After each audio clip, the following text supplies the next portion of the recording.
আমি আপনার অপেক্ষায় ছিলাম। আমি মনে করেছি আপনি ঈমান আনবেন, তারপরে আমি আপনার সাথে ঈমান আনবো, কিন্তু আমি তো আর ধৈর্য রাখতে পারছি না। আমি যখন জানতে পারলাম আপনি ঈমান আনবেন না, আমি আপনাকে শোনায়া তাওহীদের কালেমার সাক্ষী দিতেছি। আল্লাহরে শোনায়া লা ইলাহা ইল্লাল্লাহু মুহাম্মাদুর রাসূলুল্লাহ। চাচা বলছে, আব্দুল উজ্জা তুমি জানো এর পরিণতি কি? কয় না, জানি না। এর পরিণতি হচ্ছে তোমার বাড়ি ঘর, উট ছাগল ভেড়া দুম্বা যা আছে সব আমার দেওয়া, এগুলিকে ছেড়ে দিতে হবে। তিনি বললেন ছেড়ে দিলাম, সব ছেড়ে দিলাম। তোমার ঘর এটাও আমার দেওয়া, এটাও বাদ দিলাম। তোমার পরনে যে লুঙ্গি গায়ে যে কাপড় এটা আমার দেওয়া, এটাও বাদ দিতে হবে। দিলাম বা কাপড় খুলে ফেলে দিল, জামাও খুললো লুঙ্গিও খুলে দিল। উলঙ্গ হয়ে সর্বহারা হয়ে মায়ের কাছে চলে গেছেন। মা তার ভরা যুবক এই ছেলেকে উলঙ্গ দেখে দুই হাত দিয়ে চোখ ঠেসে ধরেছে। বাবা তোমার এই দুরবস্থা কেন? তিনি বললেন, মা আমি রাসূলের প্রতি আল্লাহর প্রতি ঈমান এনেছি, তাই আমার এই দুরবস্থা। তুমি আমার কাছে কি চাও? তিনি বললেন, মা আমি আপনার কাছে শুধু একটা কাপড় চাই, আমি মদিনায় যেতে চাই রাসূলের কাছে। মা বলল, আমার কাছে তো কাপড় নাই, আমি গরিব মানুষ, একটা ছেঁড়া কম্বল আছে। এই ছেঁড়া কম্বলটা তিনি পরলেন, হাঁটু বের হয়ে থাকবে, পায়ে হেঁটে কখনো কোনো যানবাহনে করে কষ্ট করে দীর্ঘদিন হেঁটে খেয়ে না খেয়ে মসজিদে নববীতে গিয়ে পৌঁছে গেছে। নবীজি ঘরের থেকে বের হয়ে আব্দুল্লাহ কিভাবে দেখতে পেয়ে মাথার চুল উস্কো খুশকু, চোখ ক্ষুধার যন্ত্রণায় গর্তের ভিতরে চলে গেছে। তিনি প্রশ্ন করলেন, তুমি কে? তিনি বললেন, আমার নাম আব্দুল উজ্জা। তোমার এই অবস্থা কেন? তিনি সব খুলে বললেন। নবীজি বললেন, তোমার নাম আব্দুল উজ্জা নয়, আমি তোমার নাম রেখে দিলাম আব্দুল্লাহ। আসহাবে সুফফাকে ডেকে বললেন, এই আব্দুল্লাহকে কোরআন শরীফ শিখাও। তিনি কোরআন শরীফ শিখতেন। কোরআন শরীফ তেলাওয়াত করতে গিয়ে উচ্চ স্বরে তেলাওয়াত করতেন।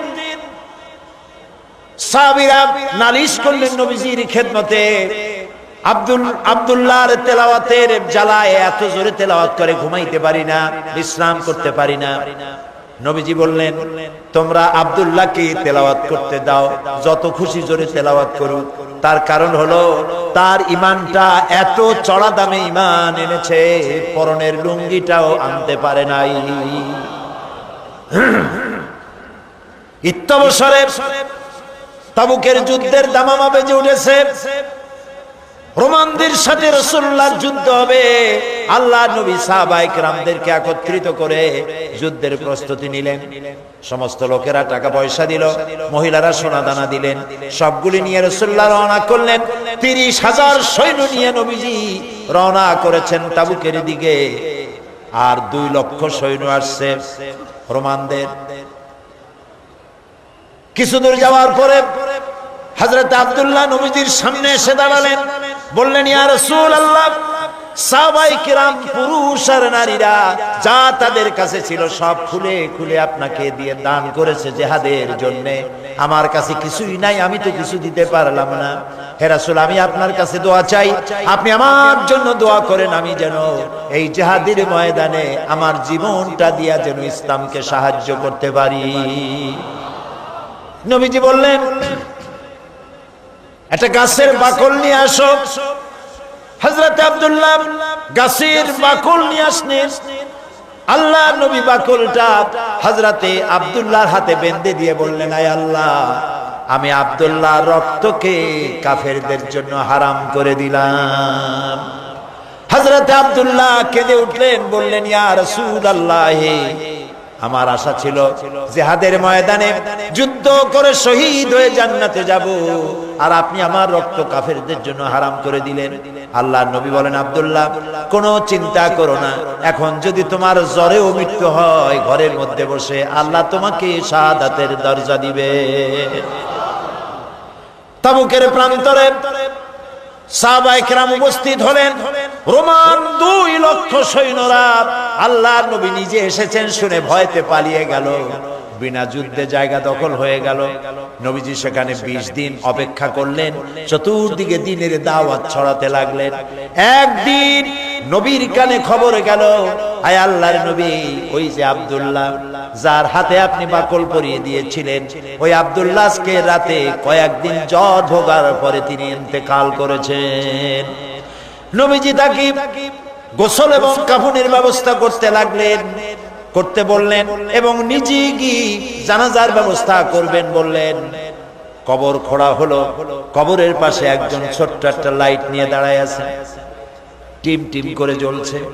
2 জন সাহাবী আব্দুল্লাহকে হাতে উঁচু করে ঘাড়ে করে বহন করে আনতেছেন, আর কবরের ভিতরে একজন দাঁড়ায় গেছেন লাশ ধরার জন্য। যিনি কবরের ভিতরে দাঁড়ানো তিনি বলতেছেন, তোমরা লাশ বহন করে যারা আনতেছো তোমার ভাইকে আস্তে আস্তে আনো, যেন তোমার ভাইয়ের সঙ্গে যেন বেয়াদবি না হয়। কবরের ভিতরে দাঁড়িয়ে যিনি আব্দুল্লাহর লাশ ধরে কবরে শোয়াই দিলেন তিনি আর কেউ নন, তিনি রহমতের নবী বিশ্ব নবী মুহাম্মদুর রাসূলুল্লাহ। নিজ হাতে কবরে শোয়াই দিলেন। বহন করে যারা এনেছিলেন তারা হলেন আবু বকর, ওমর রাদিয়াল্লাহু তাআলা আনহুমা, আর আলো নিয়ে যিনি দাঁড়িয়েছিলেন তিনি হযরত বেলাল। কবরের ভিতরে আব্দুল্লাহকে শুইয়ে দিয়ে তার উপরে মাটির আচ্ছাদন দিয়ে নবীজি 2খানা হাত আল্লাহর দরবারে তুলে ধরে বলেন, রব্বুল আলামিন, আজকের সন্ধ্যা পর্যন্ত আমি আব্দুল্লাহর উপরে খুশি ছিলাম, রাজি ছিলাম, আয় আমার আল্লাহ তুমি আব্দুল্লাহর প্রতি খুশি আর রাজি হয়ে যাও। হযরত আব্দুল্লাহ ইবনে মাসউদ রাদিয়াল্লাহু তাআলা আনহু তিনিও সেখানে উপস্থিত ছিলেন।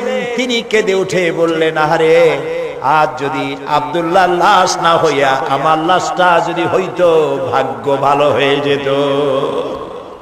নবীজি বলছেন, আয় আল্লাহ, আজকের সন্ধ্যা পর্যন্ত আমি আব্দুল্লাহর উপরে রাজি, তুমি আব্দুল্লাহর প্রতি রাজি হয়ে যাও। সুবহানাল্লাহ।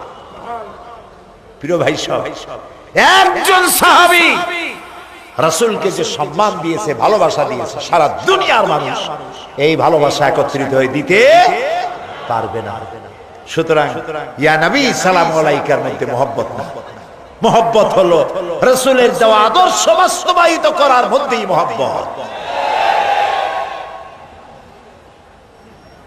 হক কথা বলার জন্য রাসূল মার খেয়েছেন, সাহাবায়ে কেরাম মার খেয়েছেন। আমরা হক কথা বলতে ভয় পাই, অনেকে ভয় পান হক কথা বলতে। হক কথা বলতে যদি দাওয়াত না হয়, যত পারা যায় মাইজিয়া ঘষিয়া কথা কইয়া টইয়া কোন রকম গোলেমালে যাবে দি, পকেট ভরলেই হয়, ঠিক কিনা? পকেট ভরার কাম হাদিয়া তওবার কাম। প্রিয় ভাই সব, এটা হাদিয়া তওবার রাস্তা না, এ রাস্তা রক্ত পিচ্ছিল, এ রাস্তা বড় কঠিন, দান দান শহীদ হওয়ার রাস্তা, কাঁচা কলিজা চাবায় খাওয়ার রাস্তা। হযরত হামজা রাদিয়াল্লাহু তাআলা আনহুর কলিজা চাবায় খেয়েছিল কাফেররা। এই কষ্ট করার পর ইসলাম এসেছে। ইসলামকে টিকিয়ে রাখতে হবে এবং দুনিয়ার সামনে প্রমাণ করতে হবে মুসলমানেরাই কেবলমাত্র আদর্শবান, পৃথিবীর শান্তি স্বস্তি মুসলমানেরা দিতে পারে, ইসলাম দিতে পারে, এটা বুঝাতে হবে। কিন্তু যে পথে আমাদের লোকেরা রওনা হয়েছে এই পথ আসল পথ নয়। একজন ব্যক্তির পিছনে দৌড়ানো, শখসপরস্তি, ব্যক্তি পূজা, মাজার পূজা, পীর পূজা, এইসব পূজা দিয়ে গোটা দেশ কোথায় যাচ্ছে? আদর্শ ছেড়ে। প্রিয় ভাই সব, এই জন্য আমাদেরকে বুঝতে হবে, এই ধারণা বদ্ধমূল করে নিতে হবে, আল্লাহ যত নবী পাঠাইছেন সব নবীরা কি ছিলেন? মানুষ। বলেন সবাই। কিন্তু কাফেরেরা এটা মানতে পারে না। কাফেরেরা বলতো মা হাদা ইল্লা বাশারুম মিসলুকুম ইউরিদু আন ইয়াতাফাদ্দালা আলাইকুম ওয়ালাউ শাআ আল্লাহু লাআনজালা মালাইকাতাম মা সামি'না বিহাদা ফি আবাইনাল আউয়ালিন। মা হাদা ইল্লা বাশারুম মিসলুকুম, এই যে নবী এ তো মানুষের মতো, এটা কি কথা? তার আলাদা একটা ফজিলত আমাদের উপর থেকে কি হবে? আল্লাহ যদি ইচ্ছে করতেন তো ফেরেশতাই তো পাঠাই দিতেন নবী করে আমাদের জন্য। মা সামি'না বিহাযা ফি আবাইনাল আউয়ালিন, এটা আমাদের বাপ দাদার মুখেও কোনোদিন শুনি নাই যে মানুষ নবী হয়। এটা কথা হইল? এ কি নবী? তারা বিশ্বাস করতে পারত না। তারা বলতো মা হাদা ইল্লা বাশারুম মিসলুকুম ইয়াকুলু মিম্মা তাকুলুনা মিনহু ওয়া ইয়াশরাবু মিম্মা তাশরাবুন। এ কি নবী যে আমরা যা খাই তাই খায়, আমরা পান করি তারাও পান করে? এই ধরনের চিন্তা তাদের ছিল, ওই কুবুরি চিন্তা। এখন মুসলমানদের মধ্যে ঢুকছে, নবীর মানুষ কোয়া যাবে। নাউযুবিল্লাহ। মুসা আলাইহিস সালাম এবং হারুন আলাইহিস সালাম যখন নবুয়তের দাবি নিয়ে গিয়েছিলেন, কাফেররা বলেছিল আনুমিনু লিবাশারাইন মিসলুনা, আমরা কি ঈমান আনবো এমন দুই ব্যক্তির উপরে যারা আমাদের মতো মানুষ, তাদের উপর ঈমান আনবো? এটা কেমন কথা? মা লিহাদার রাসূল ইয়াকুলুত তুআম ওয়া ইয়ামশি ফিল আসওয়াক, কেমন রাসূল যে আমাদের মতো বাজারে যায়, আমাদের মতো ভাত খায়? ওরা চিন্তা করতো যে রাসূল যিনি হবেন তিনি হয়তো ফেরেশতা হবে বা অন্য কিছু হবে, জিন হবে। আল্লাহ রাব্বুল আলামিন বলেন, পৃথিবীতে যদি সব ফেরেশতারা স্বাচ্ছন্দ্যে ঘোরাফেরা করতো তাহলে আমি এখানে ফেরেশতা নবী করে পাঠাইতাম। আমি যে মানুষের জন্য মানুষ নবী করেছি, এটা তো সারা পৃথিবীর মানুষের জন্য ইহসান করেছি। আমাদের জন্য যদি ফেরেশতা নবী করা হতো তাহলে সেটা কি আমাদের জন্য কল্যাণ হতো না অসুবিধা হইতো? মারাত্মক অসুবিধা হতো। ফেরেশতা তো পুরুষও না নারীও না, তারা তো জানে না মানুষের সমস্যা কোথায়। কলকারখানার মালিকের সাথে শ্রমিকের যখন লাগে, ফেরেশতা বুঝবে কি এটা মীমাংসা কেমন হবে? স্বামী স্ত্রীর যখন ঝগড়া লাগে তো ফেরেশতা কি করে বুঝবে স্বামী স্ত্রীর ঝগড়া লাগে কেন? ফেরেশতা তো পুরুষ না মেয়ে লোক না, তার তো বউ নাই স্বামীও নাই।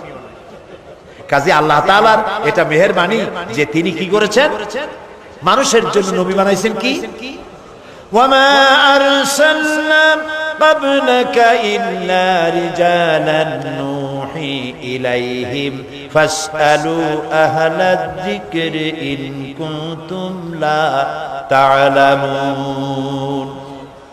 আপনার পূর্বে যত নবী আমি পৃথিবীতে পাঠিয়েছিলাম তারা সব মানুষ ছিলেন, একজনও ফেরেশতা বা জিন ছিল না, সব ছিল মানুষ।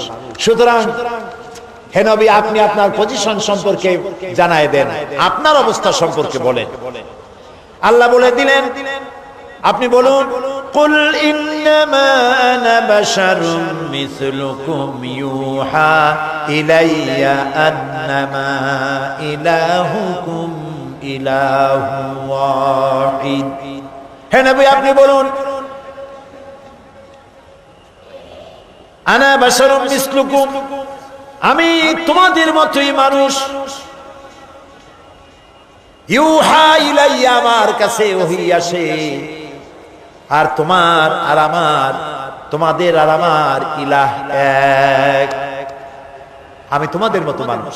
কুল ইন্নামা আনা বাশারুম মিসলুকুম, আমি তোমাদের মতো মানুষ। বুঝতেছেন কথা? এই কথার ব্যাখ্যা সব সময় আমি চেষ্টা করি মানুষকে বুঝাবার জন্য। আল্লাহ তৌফিক দিন, বলেন আমি ইন্নামা আনা বাশারুম মিসলুকুম, আমি তোমাদের মতো মানুষ। এই কথার ব্যাখ্যা দরকার, তা না হলে আন্দাজে দেখবেন এই যে কথা বললাম যদি ব্যাখ্যা না দেওয়া হয় তাহলে কেউ কেউ আগামী কাল থেকে ওয়াশ করা শুরু করবেন, এই সাইদি আসছিল আসে বলে গেছে নবী নাকি আমাদের মতো সাধারণ মানুষ। আর লোকেরা কবে নাউজুবিল্লাহ, কইলুক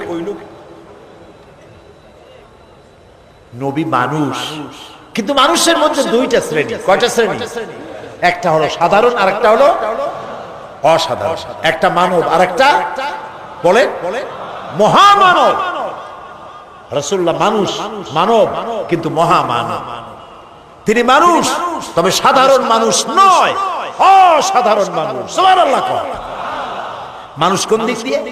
মানুষ এই দিক থেকে, আমাদের মতো মানুষ এই দিক থেকে, আমরা ঘুমাই, রসুল ঘুমায়, আমরা খাই, তিনিও খান, আমরা বিয়ে করি, বাচ্চা হয়, তিনিও বিবাহ করেছেন, বাচ্চা হয়েছে। তার শরীর কাটলে যে রক্ত বেরোতো, সেই রক্ত সাদা ছিল না, সে রক্ত আমাদের মতো লাল রক্ত ছিল। তিনি আনন্দ পেলে হাসতেন, দুঃখ পেলে কাঁদতেন। নবী করিম সাল্লাল্লাহু আলাইহি ওয়াসাল্লামের ছেলে মারা গেল, তিনি কাঁদতেছিলেন, চোখ দিয়ে পানি পড়তেছিল। সাহাবায়ে কেরাম বললেন, হে রাসূল, আপনি তো আমাদের কাঁদতে নিষেধ করেছেন। নবী করিম সাল্লাল্লাহু আলাইহি ওয়াসাল্লাম বলেছেন, আমি চিল্লাতে নিষেধ করেছি, আমার চোখ দিয়ে যেটা পড়ছে এটা হলো মুহাব্বত। আমার অন্তর আল্লাহর দিকে, তার ইচ্ছার উপরে রাজি আছে, কিন্তু চোখ দিয়ে মুহাব্বতের পানি পড়তেছে, করুণার পানি, দয়ার পানি, রহমতের পানি পড়তেছে। আমার দিলের মধ্যে কোনো প্রতিবাদ নাই। মাঝখানে একটা কথা বলে রাখি, অনেক আমাদের দেশে প্রায় কেউ যদি মারা যায়, বাড়ির মধ্যে কান্নার রোল পড়ে যায়, হয় কিনা বলে? কথা কন না কেন? কান্নার রোল পড়ে যায়। আবার মেয়ে লোকেরা চট্টগ্রামে কি করে জানি না, এই বরিশাল বিভিন্ন জায়গায় মেয়ে লোকেরা যখন কান্দে তখন সুর করে কান্দে। দুঃখের মধ্যে সুর আসে কেমনে আমি বুঝি, সুর না হলে কান্দতে পারে। আপনাদের এদিকে আছে বোধ হয়, আছে, সুর দিয়ে কান্দে। এই যে বিলাপ করতেছেন কেন? আপনি আওয়াজ করে কাঁদছেন কেন?